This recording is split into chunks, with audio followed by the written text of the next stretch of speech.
And our next panelist is Clemensen from the Public News Service.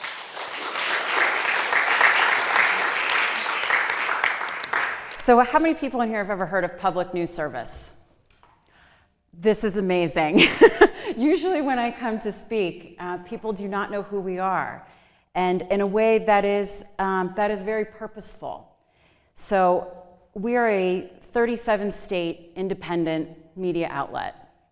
I am responsible for working across all 37 states, but obviously since I live in Colorado, I have a special affinity for a lot of the other publications that are here. When I started working at Public News Service, I put a quote up on my wall, and it's from James Madison. And that quote is, "A popular government without popular information or the means of acquiring it is but a prologue to a farce or a tragedy or perhaps both." So I've kept that on my wall for a few years now because I firmly believe in the mission that an informed public is going to create a more vibrant democracy. So how do we do that? How do we do that when I grew up in Hershey, Pennsylvania? Yes, it's a real town. It does smell like chocolate. You get very sick of it. But in the 70s, when I was growing up in that town, we had 2 local papers, a couple radio stations. You had a number of different places you could go to understand what was affecting a 4,000-person town. When I go back to visit my parents now, they're all gone. And this is what we see at Public News Service on a daily basis. So how did we start? Because we obviously did not start in 37 states. We started in one, which was Idaho. So Lark Corbet, who a lot of people in this room I know have worked with and have known, because Public News Service has been around for 20-some years. She was in New York, she worked for Reuters, she went to California, she worked for Channel 1. She got burned out and said, "I don't want to be a news nun." So she goes home to Idaho. She goes home to Idaho and says, "I'm going to volunteer and give some time at community radio and see what's going on with the people of Idaho." She gets there and realizes that a lot of the news content that is being provided to these radio stations are coming, in some cases, from the Republican Party directly or from far-right organizations. There is no representation in the state of Idaho whatsoever of progressive issues or anyone from the left. So she decides, I'm going to start producing this news and I'm going to give it to all of these other media outlets for free and they can use it. And that is still today what Public News Service does. We've gone from Idaho to now 37 states. Nebraska is the last state we added in 2016. So as of today, on a daily basis, in those 37 states, we distribute to about 8,000 media outlets. On a weekly basis, we know we reach somewhere between 30 to 50 million people. And it's quite a range, and the easiest way I can explain it is what else happened in the news that week. That you may have a week where maybe it's a slow news cycle and people are more interested in picking up and paying attention to progressive issues, or maybe there was a tweet storm, or who knows. But we know that these things happen in any type of news cycle. So that's where we've been for 23 years. We can see areas that we have been covering progressive issues. We can see where the policy has slowly started to change over time.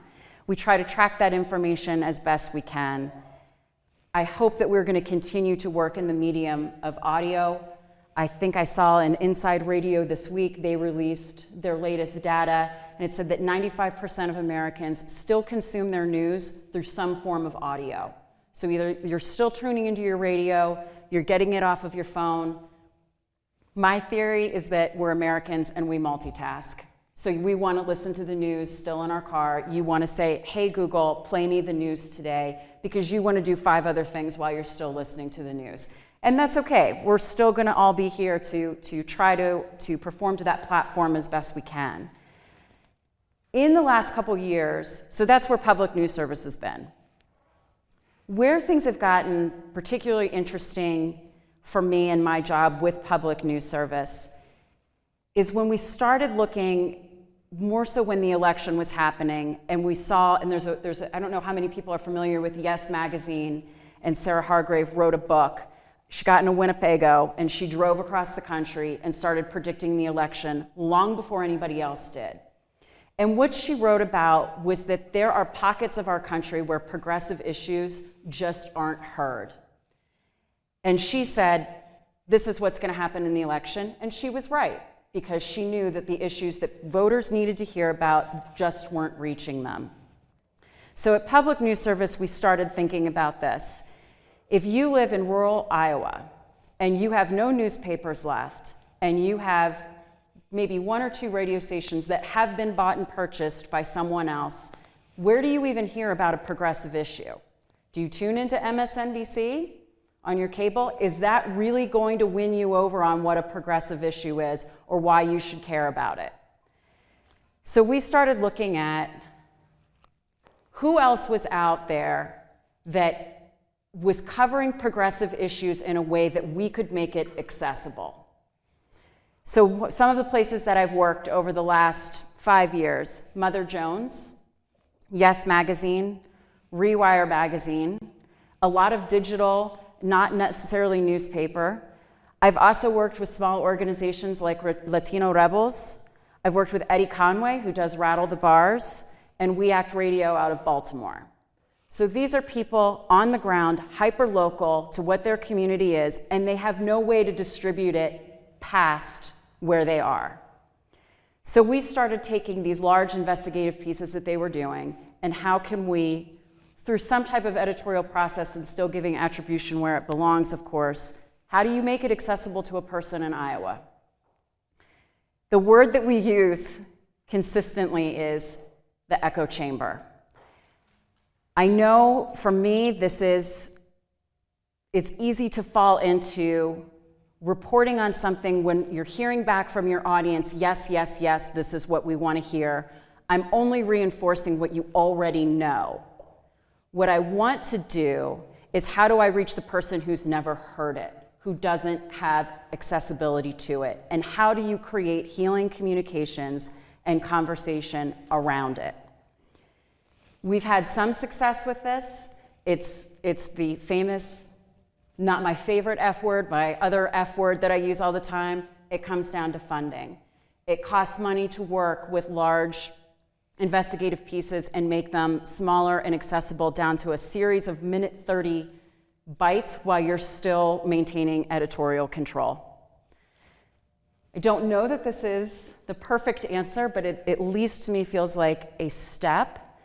I know that especially in the Colorado in particular, I came from Pennsylvania to New York City to here, so I've been here 7 years. I love that there is such a presence of local media here, but through collaboration, I wonder what else we could do that we're not doing, because we're all almost working against each other in some cases of who has what where. So that's what we're doing at Public News Service today. I'm going to give my 4 minutes over to whoever else would like it. Thank you.